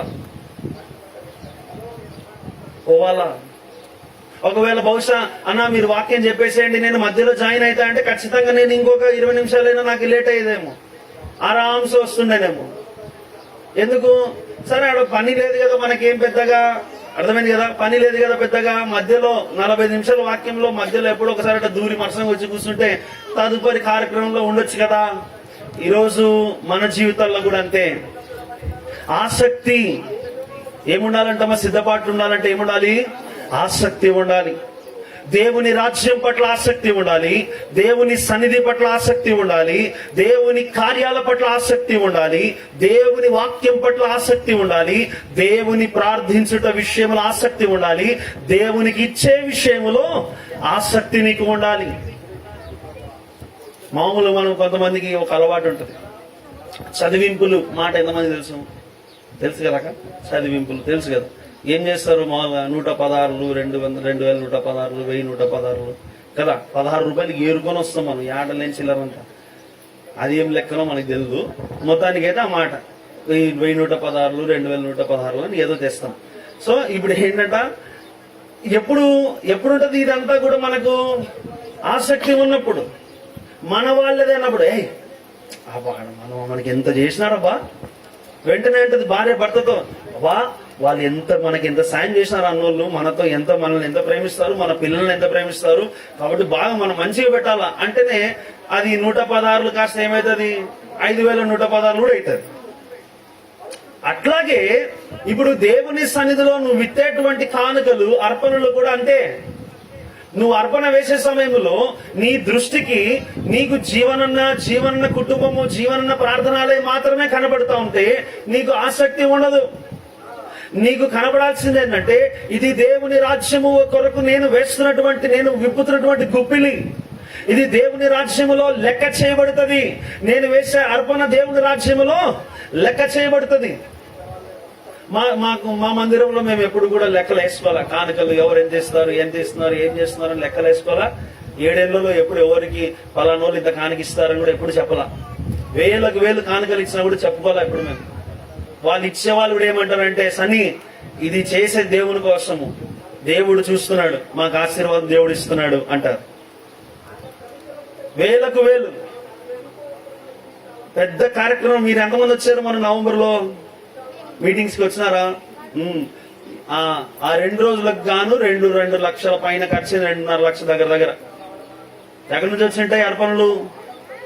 మా నాయనోళ్ళు ఉన్నోళ్ళేం కాదు, మేము ఉన్నోళ్ళమేం కాదు. మా దగ్గర బంగారాలు వజ్రాలు ఏం లేవు, స్థలాలు పొలాలు లేవు. ఉన్న ఒక మందిరం, ఆ మందిరం కట్టుకోనిక కూడా ఏదో ఒక లోన్ తీసుకొని కట్టుకున్నాం. దానికి నెల కంతులు పోతాయి, కారులు కంతులు పోతాయి, అన్ని దానిలో కంతులు పోయేదే. మరి అట్లాంటి మీటింగ్ ఏర్పాటు చేయాలంటే ఎలా సాధ్యము? గుప్పిళ్ళు విప్పారు. ఏమని గుప్పిళ్ళు విప్పారు? మనకు అవసరమా ఇది అని అల్లా, మనకు అవసరమా ఈ ఖర్చు అని అల్లా, మనకు అవసరమా ఈ భోజనాలు పెట్టడం అని అల్లా. ఇంతమంది వస్తారు, ఇంత ఖర్చు అవుతుంది అని నేను ఊరికే రఫ్గా గాల్లో లెక్కలేసి చెప్పిన అంతే. నోటి లెక్కలతో చెప్పిన ఇట్లా ఇట్లా అవుతుంది, ఇంత ఇంత అవుతుంది అని వెంటనే ముందుకు వచ్చేస్తున్నారు కొంతమంది. అందరూ అని అనడం లేదు, కొంతమంది ఆ ఇచ్చే కొంతమంది ఎట్లా ఉన్నారంటే చాలా బలముగా వాళ్ళందరూ కూడా ఈ కార్యం మనం ఎట్లయినా చేయాల్సిందే సన్ని అని చెప్పి ముందుకు వచ్చారు. జాగ్రత్తగా గమనించండి దేవుని బిడ్డలారా, వాళ్ళు వేసిన అర్పణ ఇదిగో ఇది దేవునిది, ఇది దేవుని మహిమ కొరకై, దేవుని పని కొరకై. అందుకే సుమారుగా 2 రోజులు గాను, ఒక రోజు 500 మంది, ఇంకొక రోజు 800 పైన వాళ్ళందరికీ కూడా భోజనాలు పెట్టగలిగినాం. జనాలు ఎక్కువ వచ్చేది కాదు, వచ్చిన వాళ్ళందరికీ బో పెట్టాలి, అది పెద్ద క్వశ్చన్, అది పెద్ద ఇది అవునా కదా. అందరికీ సరిపడిన భోజనం పెట్టగలిగినాం. కారణం ఏంటంటే సంఘములో ఉన్న నమ్మకస్తులైన వారు ఏం చేశారు, వారు విస్తారముగా విప్పారు. ఆసక్తి ఉంది కాబట్టి. ఈరోజు మీ ఆసక్తి ఎక్కడుంది? మీ ఆసక్తి దేవుని పనిలో ఉందా? అయితే మీరందరూ ముందుకు రావాలా. మీ ఆసక్తి, నేను అదంటున్నాను, పరలోక రాజ్యానికి ఏముండాలి? మొదటిది శుద్ధి ఉండాలి, రెండవది సిద్ధపాటు ఉండాలి. ఈ సిద్ధపాటులో ఏముండాలంటే మొదటిగా ఆసక్తి ఉండాలి. ఈ ఆసక్తి ఏ విషయంలో? దేవుని రాజ్యం పట్ల ఆసక్తి. అందుకే అంటాడు యేసుప్రభు మత్తయి సువార్త 6:33 మొదట నా నీతిని, నా రాజ్యమును వెతకండి. మొదట ఏం వెతకాలంట? నా నీతి, నా రాజ్యము. ఆ తర్వాత మీకు కావలసినవన్నీ మీకు దొరుకుతాయి. మనకు సపోజ్ ఇప్పుడు నేను ఒక క్వశ్చన్ అడుగుతా, 10 గంటలకు ఆరాధన, 10:30కి, 10కి ఆరాధన. ఎంతమంది 11 గంటలకు వస్తారు? అన్న చెప్తే బాగుండదు. 12కి అయిపోతే 12:30కే, 12:30. అన్న మంచిగా టైం తీసుకొని ప్రశాంతంగా పాటలు పాడడానికి అన్నిటికీ మీకు టైం ఇచ్చి, మీరు జనాలు వచ్చేది అన్నిటిని కూడా చూసుకుంటూ వాక్యం అందరూ వినాలనే ఆశతో ఆయన సిద్ధపడి ఉంటాడు. భారం కలిగి ఉంటారు కాబట్టి ఆయన ఆ భారముతో ఆయన వాక్యం మీ అందరికి అందిస్తూ సమయం కరెక్ట్ గా మంచిగా 2.5 hours కరెక్ట్ ఆరాధన సమయం. అది 2-2.5 గంటలు అనేది కరెక్ట్ ఆరాధన సమయం. అంతకంటే ఎక్కువనా బాగుండదు, అంతకంటే తక్కువనా బాగుండదు. తక్కువ అంటే అరకొర అయిపోతుంది, ఎక్కువైతే సాగదీసినట్లయితుంది. అట్లా కాకుండా కరెక్ట్ గా టైం పెట్టినారు. ఓకే, ఇప్పుడు క్వశ్చన్, 10 గంటలకు ఆరాధన అంటే 9:50కి వచ్చేవాళ్ళు ఎంతమంది? నెక్స్ట్ క్వశ్చన్, 11కి వచ్చేవాళ్ళు ఎంతమంది? ఆరాధన, స్తుతి ఆరాధన జరుగుతున్నప్పుడు వచ్చేవాళ్ళు ఎంతమంది? వాక్యము శబ్ద యంత్రములో వాక్యం విని వచ్చేవాళ్ళు ఎంతమంది? వాక్యం మధ్యలో వచ్చి దబదబ దూరిపోయి ముసుగేసుకొని కూర్చోవాలి ఎంతమంది? కానికేసే సమయంలో కానికేసిన తర్వాత మళ్ళీ ముసుగేసుకొని పరిగెత్తుకొని పోవాలి ఎంతమంది? ఎందుకు నేను ఈ మాట చెప్తున్నానంటే ఆసక్తి, దేవుని రాజ్యం పట్ల ఆసక్తి, దేవుని కార్యాల పట్ల ఆసక్తి. మీరు నమ్ముతారా? ఉదయం 5:40కి లేచిన నేను, అప్పుడు లేచిన తర్వాత మోహం కడుక్కొని సిద్ధపడి ప్రార్థన చేసుకొని రెడీ అయిపోయి 8 గంటలకంటే ఆరాధన. మేము అప్పుడు ఒక 7-7:30 టైంకి ఒక కాఫీ ఇస్తారు పిల్లలు, మా ఇంట్లో ఉండే మా తమ్ముళ్ళు. కాఫీ తాగేసినాము. కాఫీ తాగిన తర్వాత ఇంతవరకు నీళ్ళు కూడా తాగలే. 7:30. ఇప్పుడు ఎంత టైము? 12:30. నీళ్ళు కూడా తాగలేదు, నిజంగా చెప్తున్నా. 7:30కు కాఫీ తాగిన తర్వాత ఇంతవరకు కనీసం ఏం ముట్టలేదంటే ఒక పక్కన టైం లేదు, ఇంకో పక్కన దానికంటే మించి వేరే పని ఉంది మనకు. ఏముందో 10 నిమిషాలనా మీరు కానివ్వండి అన్న, నేను వస్తా 10 నిమిషాలని ఎక్కడైనా ఆగి ప్రశాంతంగా ఇంత నంది కొట్టుకుని ఉగ్గాని బజ్జి తిని రావచ్చు. కరెక్టా కాదు? ఎక్కడైనా ఒక చోట కనీసం పాలు, టీ, కాఫీ, కూల్ డ్రింక్ అయినా తాగి రావచ్చు. బేకరీ దగ్గర ఆపుకొని ఏదైనా బన్ను, కేక్ అయినా తిని రావచ్చు. అవునా కదా? 10 నిమిషాల సమయం ఏమైతుంది సార్ అనుకోవచ్చు. ఆ 10 నిమిషాల్లో కూడా ఇంకా ఆలస్యం అవుతున్నామేమో. టైం చూస్తున్నా, టైం చెప్పు. మనం పోవాలా, టైం చెప్పు, పోవాలా. ఆమె నా స్పీడ్ చూస్తే భయపడతానని మాటలో పెట్టినా, నాతో తిరిగి మాట్లాడుతుంటే వెళ్ళిపోయి వచ్చేసిన. ఎక్కడికి వచ్చినాము? ఇప్పుడే తాటిపాడు దాటినామని చెప్పిన. ఎందుకు? ఆసక్తి. ఏం ఆసక్తి? ఇక్కడ ఉండే ఆరాధన, ఇక్కడ ఉండాలి, ఇక్కడ ఆరాధన ఉంది, ఇక్కడ ప్రజలందరూ ఎదురు చూస్తున్నారు. నేను ఇంకా యాక్చువల్ చర్చ్ లో అనుకున్నాను, బయట చూసరికి ఇంకా భయం వేసిన. అరే ఇంకా తొందరగా అక్కడ ఆరాధన అయిపోగొట్టుకుంటే బాగుంటుండేది కదా. ఇంకా నాకు అక్కడ తొందర. కాకపోతే ఏమంటే నేను అన్నాను కదా, 2 గంటలన్నా ఆరాధన జరగకపోతే అది మంచిది కాదు, బాగుండదు. సో 2 గంటలన్నా ఆరాధన జరగాలి. అన్ని చర్చలు ఇదే సమస్య. మొదట వచ్చేవాళ్ళు ఒక 2, మధ్యలో వచ్చేవాళ్ళు ఒక 10 మంది, ఆ తర్వాత వాక్యం అయిపోయే టైంకి ఇంకో 10 మంది వస్తే ఒక 20-30 మంది వచ్చినారు. ఈరోజు అందరు చర్చికి వచ్చినారంటారు, కానీ సమయానికి చర్చికి ఎవరు వచ్చినారంటే ఎవరు రాదు. ఎందుకు ఈ మాట నేను చెప్తున్నానంటే ఆసక్తి. నువ్వు ఆసక్తి విషయంలో మాంద్యులు కాక అంటాడు రోమీలకు రాసిన పత్రిక 12వ అధ్యాయంలో. ఎందుకంటే ఆసక్తి లేకపోవడం వల్ల ఏమైతుందో తెలుసా? మనందరికీ తెలుసు. ఏంటి? ఈ ఒక ఉపమానంలో కన్యకల ఉపమానం ఎంతమందికి తెలుసు? బుద్ధి లేని కన్యకలు, బుద్ధి కలిగిన కన్యకలు. అందరూ కన్యకలే, అందరూ తమ యొక్క పవిత్రతను కాపాడుకున్న వారే, అందరూ పెళ్లి కాని వారే, అందరూ కూడా ఆ యొక్క పెళ్లి కుమారుని కొరకు ఎదురు చూస్తున్న వారే. కానీ ఏమైందంట? ఒకళ్ళ దాంట్లో ఏమైపోయింది? నూనె అయిపోయింది. ఇంకొకళ్ళ దగ్గర ఏముంది? నూనె అయిపోతుందని తెలిసి వాళ్ళు ఏం చేస్తున్నారు? పక్కన వాళ్ళు సిద్ధపడ్డారు. వాళ్ళకి ఆసక్తి ఉంది కాబట్టి ఆ పెళ్లి కుమారుడు ఎప్పుడైనా రాని, మా దగ్గర ఏముంది? నూనె ఉంది, మా సిద్ధలలో నూనె ఉంది. ఈరోజు దేవుని సంగమా, నీవు కూడా బహుశా అలక్ష్యముతో, నిర్లక్ష్యముతో దేవుని సన్నిధిలో, దేవుని మందిరములో, దేవుని ప్రార్థించుటలో, దేవునికి అర్పణ వేయుటలో, దేవుని కార్యములు చేయుటలో నువ్వు అలక్ష్యం చేస్తున్నావేమో, ఆసక్తి లేకుండా ఒళ్ళు ఈడ్చుకుంటూ చేస్తున్నావేమో. జాగ్రత్త, పరలోక రాజ్యానికి వెళ్ళలేము. ఆసక్తి లేకపోవడం వల్ల ఆ బుద్ధి లేని కన్యకలు ఏమైపోయారంట? పొయ్యి తెచ్చుకొని వచ్చే లోపల తలుపులు మూయబడ్డాయి. రెండవ విషయము, మొదటిది ఏమన్నాను? ఆసక్తి. దేంట్లో? ఇదంతా సిద్ధపాటులో ఆసక్తి. రెండవది ఆతురత. ఏముండాలంట? ఆతురత అంటే దీన్ని మన భాష చెప్పాలంటే త్వరపడుట, తొందరగా త్వరపడడం. మనం త్వరపడడం. చాలా మంది ఈ ఆతురత లేని వారుగా ఉంటారు. ఏదైనా అనగా సపోజ్ ఇప్పుడు అన్న వచ్చి, ఇదిగో నాకు దేవుడు ఒక తలంపు ఇచ్చాడు, దేవుడు ఒక దర్శనాన్ని చూపించాడు, మనమంతా ఇదిగో ఫలాని చోట మనం వెళ్ళాలి, అక్కడ ఒక కార్యాన్ని చేపట్టాలి, అక్కడ ఒక సువార్త ఏర్పాటు చేయాలి అన్నప్పుడు చూద్దాంలే, చేద్దాంలే, మళ్ళీ చూద్దాంలే అనుకుంటే ఏమైపోతాం? వెనకబడిపోతాం. దేవుని బిడ్డారా, నేను మరలా మన ఈ శుభకార్యం దగ్గరికి వచ్చేస్తా.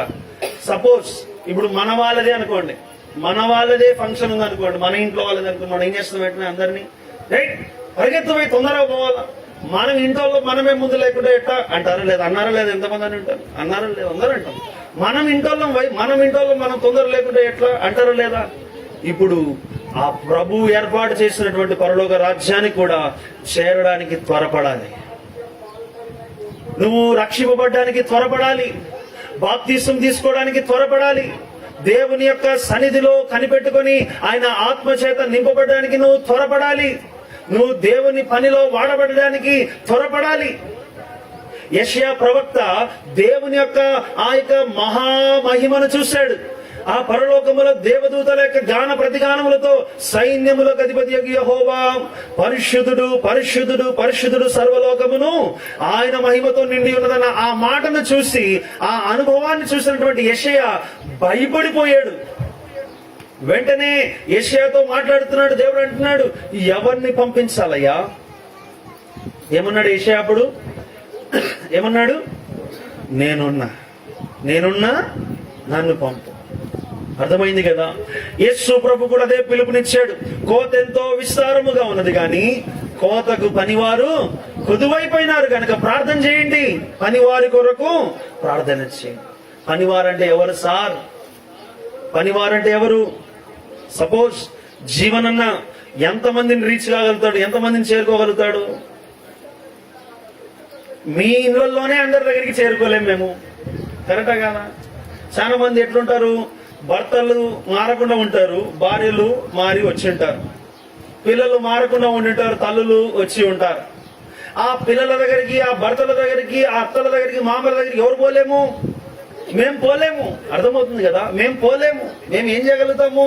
మేము ఇళ్లలో జొరబడిపోయి నువ్వు మారు అని ఒకసారి చెప్తాం, 2-3 సార్లు చెప్తే ఎట్లుంటుంది? వికారంగా ఉంటుంది. వెంటనే మీరు ఏం చేస్తారు? ఆ పాస్టర్ వస్తున్నాడు, తలుపు వేయంటారు. ఫస్ట్ మీరు వస్తున్నాడు, ఆయన అమ్మ ఇంకా చంపుతాడు మనల్ని అంటారు. మారు అంటాడు, తాగుడు మానే అంటాడు, జూదం మానే అంటాడు.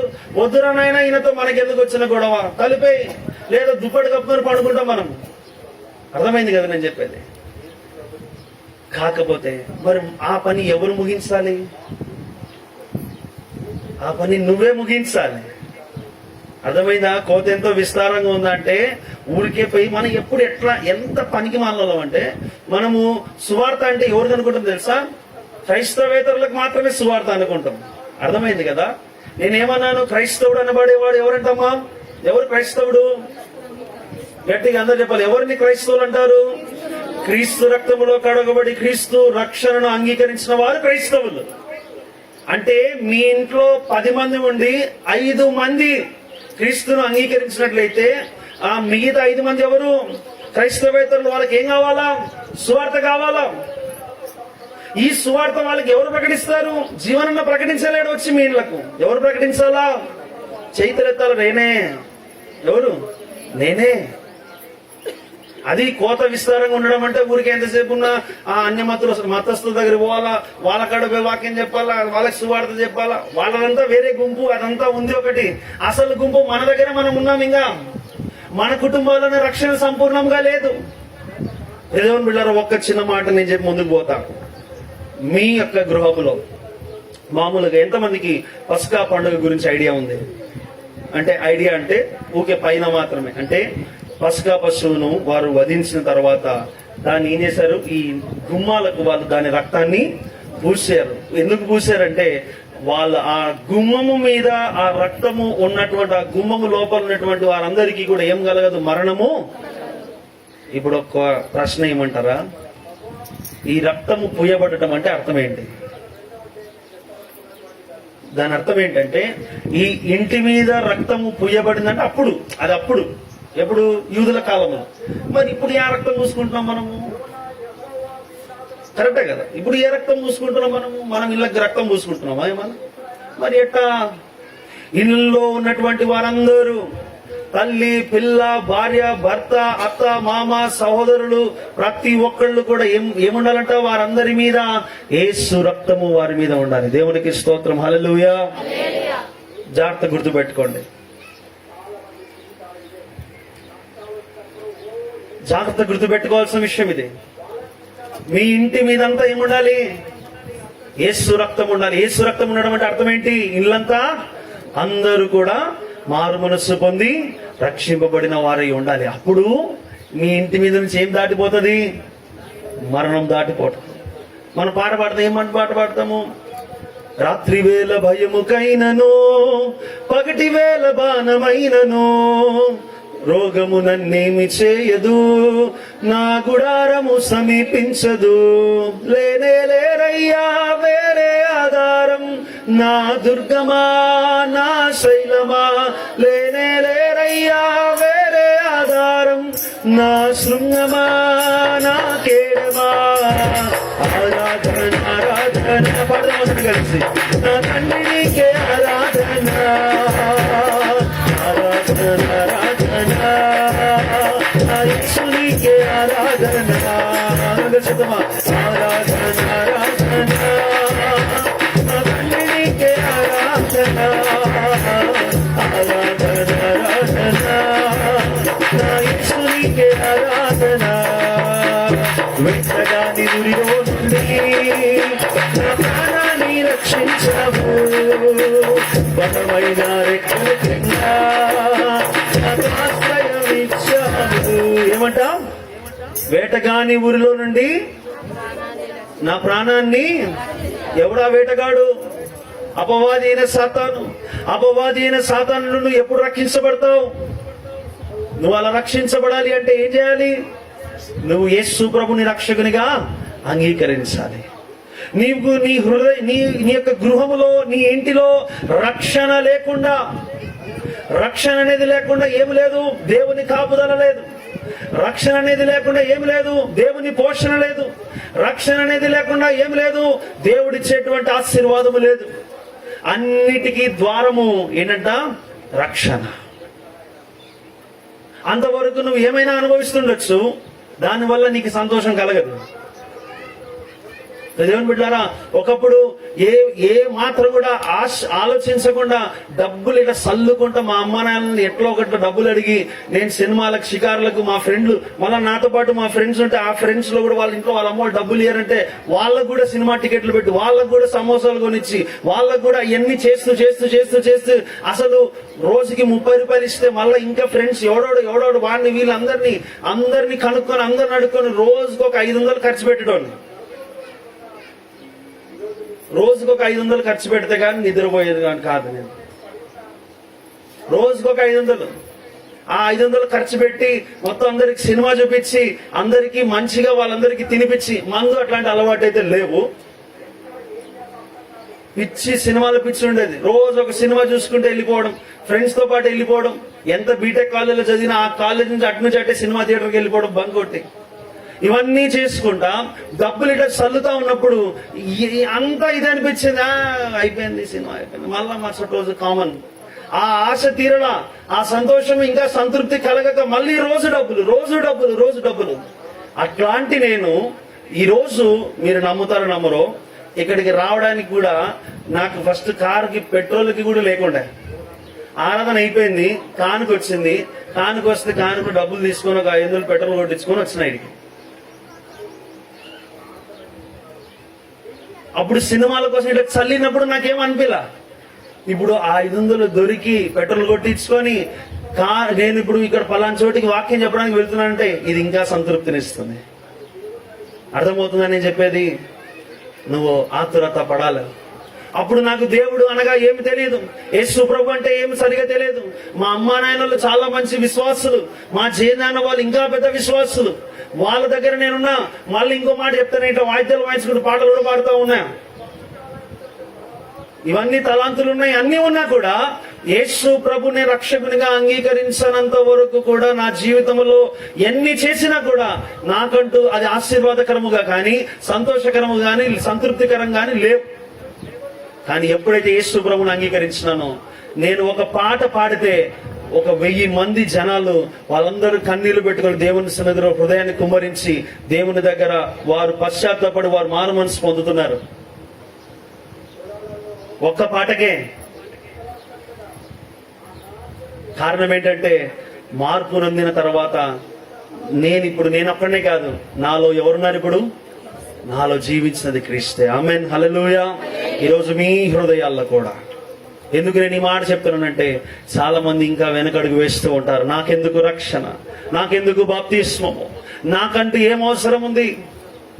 ఎట్లయినా సరే చచ్చిపోయినప్పుడు ఎట్లా ఒకట్ల జీవాన్ని ఆడవు చోట గుంతలో నన్ను ఎట్లా పడబెట్టేస్తాడు, నన్ను సమాధి చేస్తాడు. జీవన్ ఆ టైంకి ఏదో ఒక మాట చెప్తాడులే, ఒక మాట సరే దేవుడు క్షమిస్తున్నాడులే అని ఒక మాట చెప్పేస్తాడులే అనుకుంటావు. జీవనన్న చెప్పినా, నేను చెప్పినా, పరలోక రాజ్యం చెప్పేది ఒకటే. యేసు ప్రభువుని రక్షకునిగా అంగీకరించకుండా నువ్వు మృతి చెందితే నువ్వు ఎక్కడికి? నీ శరీరం గోతిలో ఉండొచ్చు, కానీ నీ ఆత్మ నిత్యము ఉండేటువంటి నరకము. అక్కడ అగ్ని ఆరదు, పురుగు చావదు. అటువంటి కఠినమైన నరకములోనికి నువ్వు వెళ్ళిపోతావు. నీ ఆత్మను అక్కడ వదిలేస్తావు నువ్వే. అలా చేయకూడదంటే నీకేముండాలి? ఆతురత ఉండాలి. ఏముండాలంట? ఆతురత. మూడవది, చివరిది, ఆనందం ఉండాలి. ఏముండాలి? ఆనందం. ఆసక్తి, ఆతురత, ఆనందం.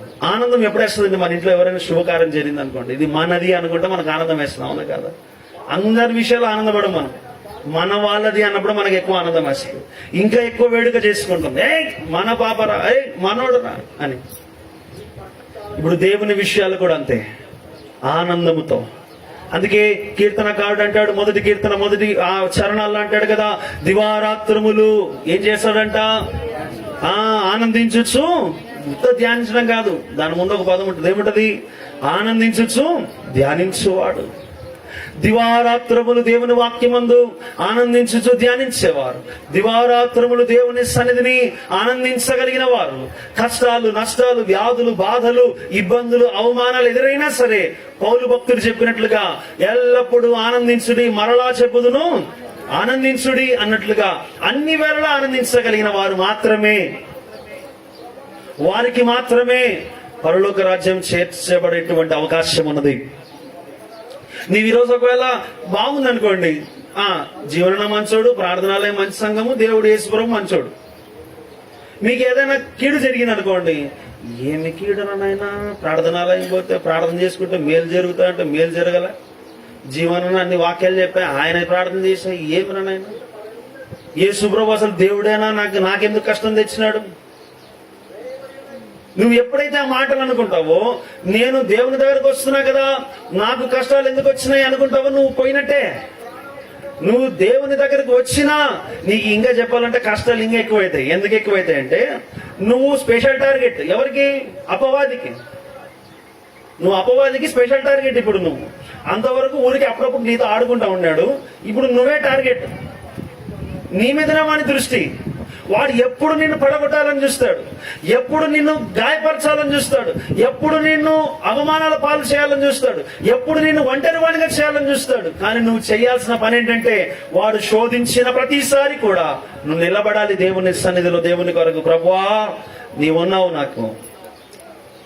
వాడితో నువ్వు చెప్పాల్సిన మాట, ఇదిగో సాతానా నువ్వు వెనకకి పో. నేను ఇప్పుడు ఎవరిని? నేను ఇంతకు ముందు నేను జీవన్నేమో, ఇప్పుడు నేను అట్లాంటి కాదు, నేను ఇప్పుడు క్రీస్తు నాలో జీవిస్తూ ఉన్నాడు.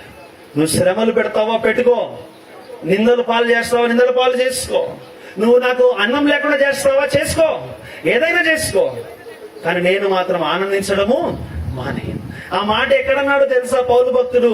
నేను ఎల్లప్పుడూ ఆనందించండి అని అప్పుడు ఎక్కడన్నాడో తెలుసా? జైల్లో కూర్చొని అంటున్నాడు. ఆ మాట ఎక్కడన్నాడంటమ్మా? జైల్లో కూర్చొని ఆనందించని అంటున్నాడు. ఏమన్నా నువ్వు అంటావు ఆ మాట? నీకు ఒక గాయం కలిగిన తర్వాత నువ్వు ఎవరైనా ఒక వ్యక్తి వస్తే ఏం కాదులే అని నువ్వు అంటావా? ఆయననే ఒకడు ఓదార్చాలి, ఆయననే ఒకడు పరామర్శించాలి. అట్లాంటి స్థితిలో ఉన్నటువంటి పౌలు భక్తుడు అంటున్నాడు, ఎల్లప్పుడూ ఆనందించండి అన్ని వేళలలో అంటాడు. తెస్సలోనికైయులకు రాసిన మొదటి పత్రిక 5వ అధ్యాయములో అన్ని విషయముల యందు కృతజ్ఞతాస్తుతులు చెల్లించుడి. ఈ దేవుని సంగమా, ఈ మధ్యాహ్న కాలమున ఈ 3 ప్రాముఖ్యమైనటువంటి విషయాలు నేను ముందు నుండి చెప్పుకుంటూ వస్తున్నాను. ఆహ్వానించబడిన వారు నిజానికి ఏంటంటే కొందరే ఉన్నారు ముందు, కానీ కృపను బట్టి, దేవుని కృపను బట్టి ఇప్పుడు అందరికీ పిలుపు ఇవ్వబడింది. ఈ అందరికీ పిలుపు ఇవ్వబడితే అందరూ ఏం చేశారంట? అందరు కూడా ఏం చేశారు? ముందు శుద్ధి చేసుకున్నారు. చెప్పాలి ఏం చేశారంట? నువ్వు పరమ దరిద్రుడు ఉండొచ్చు, నువ్వు దొంగ ఉండొచ్చు, వ్యభిచారి ఉండొచ్చు, నువ్వు దుర్మార్గుడు ఉండవచ్చు, మోసగాడి ఉండవచ్చు, కానీ యేసు ప్రభు నిన్ను కూడా పిలుస్తున్నాడు. ప్రయాసపడి భారం మోయించిన జనులను నా యొద్దకు రండి. నీ పాపముల కొరకు ఆయన శిలువలో వేలాడబడ్డాడు, నీ పాపముల కొరకు ఆయన రక్తము చిందించాడు, నీ పాపములకు ప్రాయశ్చిత్తముగానే ఆయన మరణించి తిరిగి లేచాడు. దేవునికి స్తోత్రం, హల్లెలూయా. ఇప్పుడు అందుకే అంటున్నాడు శుద్ధి చేసుకొని తర్వాత ఏం చేయాలంటమ్మా? సిద్ధపడాలంటే ఏముండాలి? మనకు ఆసక్తి ఉండాలి, తర్వాత ఆతురత ఉండాలి, 3వది ఆనందం ఉండాలి. ఎవరైతే వీటిని కలిగి ఉంటారో, ఈ శుద్ధి కలిగిన వారు, సిద్ధపడిన వారు ఎవరైతే ఉంటారో, పిలుపు అందరికి ఇవ్వబడింది కదా అని చెప్పి ఊరికే నేను వచ్చేస్తాను అంటే రావు. అక్కడ అంటున్నాడు, నీ పెళ్లి వస్త్రము ఎక్కడ? పెళ్లి వస్త్రం ఎక్కడ అంటే వాడు ఆన్సర్ చెప్పగలిగాడా? నోరు మూసుకొని కూర్చున్నాడు. ఏం చెప్తాడు? ఇంకా రాజు దగ్గర వచ్చినాడు. మనం కూడా అంతే. రేపు పొద్దున ఈ రోజు నీకు అవకాశం దేవుడు ఇచ్చాడు. ఆ అవకాశాన్ని కొంతమంది సద్వినియోగపరుచుకున్నారు. ఇంతకు ముందు వచ్చినప్పుడు కూడా కొంతమంది బాప్తిస్మాలు తీసుకున్నారు, వారికి బలం ఇవ్వడం జరిగింది. ఇప్పుడు కూడా మరి కొంతమంది బాప్తిస్మాలు తీసుకున్నారని నేను విన్నాను. చాలా సంతోషం. దేవుని సంగమా, ఇంకనూ ఒకవేళ మీరు ఎవరైనా సరే, దేవుని బిడ్డలారా, బాప్తిస్మము దేనికి సాదృశ్యం తెలుసా? నీటి బాప్తిస్మం అని ముఖ్యంగా చెప్తున్నాను. నీటి బాప్తిస్మం దేనికి సాదృశ్యం తెలుసా? క్రీస్తు మరణానికి, క్రీస్తు పునరుత్థానానికి సాదృశ్యం, ఎగ్జాంపుల్. అందుకే ఎందుకు ముంచుడు బాప్తిస్మం ఎందుకు ఇస్తారు అంటే కారణం అదే. ఏముండాలి అంట? నీకు క్రీస్తు మరణముతో పాలు ఉండాలి, రెండవది క్రీస్తు పునరుత్థానములో పాలు ఉండాలి. అంటే నువ్వు దాంట్లో ఏకీభవిస్తున్నావని చెప్పడం. అందుకే నీకేమవసరము? నీటి బాప్తిస్మం ఎందుకు ఇస్తారు దైవజనుడు? ఎందుకు సార్ నీటి బాప్తిస్మం నేను మారితే చాలదా అంటే మారితే చాలదు. ఎట్లుంటదంటే, సపోజ్ సంబంధం కలుపుకోవడానికి వెళ్ళి భార్య ఎవరు యవనస్తురాలు ఇద్దరికి నచ్చినారమ్మా, ఇద్దరికి నచ్చినారు. వాళ్ళ అమ్మ నాయనలకు నచ్చినారు, అందరు నచ్చినారు. సరే మీ ఇద్దరు తిరిగిపోండి అంటారా? ఏం చేస్తారు? పెళ్లి చేసి పంపిస్తారు, అవునా కదా? ఇద్దరిని ఇద్దరు నచ్చినారులే, మాకు కూడా నచ్చినాడు పిల్లోడు, మాకు నచ్చిన అమ్మాయి అని చెప్పి ఇద్దరిని వదిలేస్తారా? దాన్ని సహజీవనం అంటారు. యేసయ్యతో సహజీవనం కాదు, కావాల్సిన సహవాసం కావాలి. ఏం కావాలా? సహవాసం, అన్యోన్య సహవాసం కావాలంటే క్రీస్తు నీలోకి రావాలి. క్రీస్తు నీలోకి వచ్చే ఒకటే ఒక దారి ఏంటంటే నీవు మారు మనస్సు పొంది బాప్తీసం తీసుకున్న ద్వారానే. ఇప్పుడు పెళ్లి చేయకుండా తిరగండి అంటే ఏం బాగుంటది? బాగుంటది కదా. పెళ్లి చేస్తారు, నచ్చినారు, ఇద్దరు నచ్చినారు, వాళ్ళ కుటుంబాలకు వీళ్ళ కుటుంబాలకు నచ్చినాయి, ఓకే అనుకుంటే ఏం చేస్తామమ్మా? పెళ్లి చేస్తాం. ఇద్దరికి పెళ్లి చేయకుండా తిరగండి అంటామా? అనం. అట్లాగే బాప్తీసం తీసుకోకుండా నేను యేసు ప్రభువుని నమ్మినానులే అంటే సరిపోదు. బాప్తీసం తీసుకోకుండా నేను యేసు ప్రభువుని బిడ్డనులే అంటే సరిపోదు. అక్కడ సిలువ మీద దొంగ తీసుకోలే సార్ నాకెందుకంటే సిలువ మీద నిన్ను కూడా ఏలాడదీసి నిన్ను కూడా అట్లా కొరడాలతో కొట్టినప్పుడు ఆ మాట అనాల. కరెక్టా? అర్థమైందా? అక్కడ ఆ మాట ఎప్పుడన్నాడు? సిలువ మీద ఇంకా ఛాన్స్ లేదు. వాడు బతికినంత కాలం దుర్మార్గతలో బతికాడు, బతికినంత కాలం బందిపోటు దొంగగా బతికాడు. ఆ బతికినటువంటి వాడు ఇంకా అయిపోయింది, వాడిని చంపేస్తారు. ఇప్పుడు చంపేసేటప్పుడు ఆ శిలువ మీద వేలాడుతూ అప్పుడు ఈ రక్షకుని చూశాడు. నాకు నీ రాజ్యంలో స్థానం ఉండాలి, నన్ను తీసుకో, నన్ను జ్ఞాపకం చేసుకో అంటే అప్పుడు అన్నాడు, నేడు నీవు నాతో కూడా పరదేశంలో ఉంటావు. అంతేగాని కాలు చేతులు నీకు బాగున్నాయా లేదా? నిన్ను ఎవడైనా శిలువ మీద పెట్టాడా? నిన్ను ఎవడైనా శిలువ మీద పెట్టి నీ కాడ బల్లం పెట్టి నీ దగ్గర కత్తి పెట్టి మెడ మీద కత్తి పెట్టినప్పుడు నువ్వు ఆ మాట అనాలి. ఏమనాలా? బాప్తీసం తీసుకోబోతే సార్ నేను మారు మనసు పొందినాను అప్పుడు అనాలా. ఇప్పుడు నీ కాలు చేతులు బాగున్నాయి, నువ్వు తిరుగుతున్నావు, నువ్వు ఇంకా బతికే ఉన్నావు, ఇంకా నీకు ఇక్కడ భూమి మీద నువ్వు బ్రతికే ఉన్నావు కాబట్టి నువ్వు బాప్తీసం తీసుకోలేదంటే బాప్తీసం సిద్ధపడాలి. నువ్వు సిద్ధపడితేనే, బాప్తీసం తీసుకుంటేనే నువ్వు రక్షింపబడి దేవుని సన్నిధిలో నువ్వు ఆయన రాజ్యములు చేర్చబడగలవు. ఎవరైతే రక్షణ వస్త్రము ధరించుకుంటారో వారు ఏది ఆసక్తి, ఈ ఆతురత, ఈ యొక్క ఏమంటారు ఆనందం అనేటువంటి ఈ అలంకరణతో అది ఏమైపోతుందంట? పెండ్లి వస్త్రం అయిపోతుంది. దేవునికి స్తోత్రం, హల్లెలూయా. ఇప్పుడు బాగా గుర్తుపెట్టుకోండి, పెళ్లి కూతురికి ఫస్ట్ ఏం చేస్తారు? చీర కడతారు, పట్టు చీర. అది మామూలుగా అదే చీర మామూలు కట్టుకొని వస్తే మామూలు చీరనే, అవునా కదా? ఆమె కూడా మామూలు వ్యక్తే.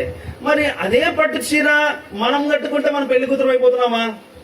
పెళ్లి కూతురని ఎప్పుడు అనిపిస్తుంది? ఆ పట్టు చీర కట్టుకున్న తర్వాత దాంతో పాటు ఏముండాలా? అలంకరించుకుండాలి. ఏముండాలంటమ్మా? అదే కదా తేడా. అట్లాగే తెలిసేది. ఇప్పుడు అదే చీర ఆమెను అలంకరణ లేకుండా మామూలు కట్టుకొని వస్తే ఏమంటే పెళ్లి కూతురు అంటామా? అర్థమైంది కదా నేను చెప్పేది?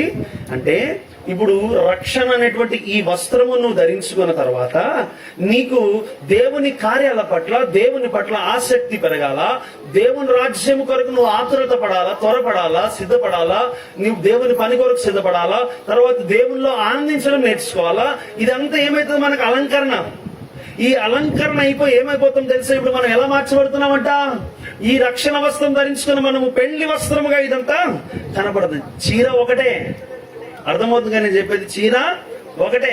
అదే చీర నువ్వు కట్టుకుంటే పెళ్లి కూతురు అయిపోవు. ఆ చీరతో పాటు ఏముండాలా? రక్షణ అందరికీ ఒకటే, కానీ అది పెళ్లి వస్త్రముగా మారాలి అంటే ఏం కావాలంట? ఈ అలంకరణ నీకు ఉండాలి. అప్పుడే నువ్వు వధువుగా సిద్ధపడతావు. నీవు దేవుడు వరుడైన క్రీస్తునొద్దకు నువ్వు ఎగిరి వెళ్ళగలవు. అప్పుడు నిన్ను ఎక్కడ తీసుకుపోతాడంట? రాజు తన యొక్క పెళ్లి విందులోనికి తీసుకొని పోయి ఆయనతో పాటు కూర్చోండనిస్తాడు. ధన్యత పరిశుద్ధాత్ముడు మనందరికి అనుగ్రహించును గాక. ఆమేన్. ప్రార్థన చేసుకుందాం. ప్రభు వైపు చూద్దాం, దేవుని అడుగుదాం ఈరోజు. ప్రభువా, ఇంకా నువ్వు ఒకవేళ రక్షింపబడని వారు ఎవరైనా ఉన్నారా మీలో? ఇంకా నువ్వు ఒకవేళ రక్షణ అనగా మారు మనస్సు అనుభవం లేని వారు ఎవరైనా ఉన్నారా ఇంకా మీలో? ఇంకా నువ్వు బాప్తిస్వము తీసుకోకుండా ఉన్న వారు ఎవరైనా ఉన్నారా మీలో? అయితే ప్రభు ఈరోజు మీకు సమయాన్ని ఇస్తూ ఉన్నాడు, మరి యొక్క అవకాశాన్ని దేవుడు ఇస్తూ ఉన్నాడు. దేవుడు మీతో మాట్లాడి ఉన్నాడని మీరు నమ్మినట్లయితే, దేవుని జనాంగమా, సహోదరుడా, సహోదరి, నీవు ఆయనకు నీ చేయి అప్పగించుకొని, దేవా తండ్రి, నాయనా నన్ను నీవే నీ రక్తముతో కడిగి శుద్ధినిగా, శుద్ధురాలుగా చేయి. ప్రభువా, నీ యొక్క సంపూర్ణమైనటువంటి ఆయన పరిశుద్ధతను నాకిచ్చుటకే నీవు నా పాపమంతటిని మోసావు. ఇదిగో నా పాపములు ఒప్పివేసుకుంటున్నానయ్యా అని ఆయన సన్నిధిలో మన పాపములన్నిటిని ఒప్పివేసుకొని దేవుని సన్నిధిలో ఈ రోజే నువ్వు పశ్చాత్తాపడితే యేసు ప్రభువే నేను ఆయన రక్తముతో నీ హృదయాన్ని కడిగి శుద్ధి చేసి పరిశుద్ధపరుస్తాడు, నీతిమంతురాలుగా తీరుస్తాడు, నిన్ను తన కొరకు ఏర్పరచబడిన వానిగా దానిగా నియమిస్తాడు. సాక్షిగా నీవు ఉంటావు, వెలుగుగా నీవు ఉంటావు అంటాడు యేసు. నువ్వు అలా ఉండాలనుకుంటున్నావా? అయితే ప్రభు వైపు చూడు. ఈరోజు దేవుని వైపు నీ చేయించాలి.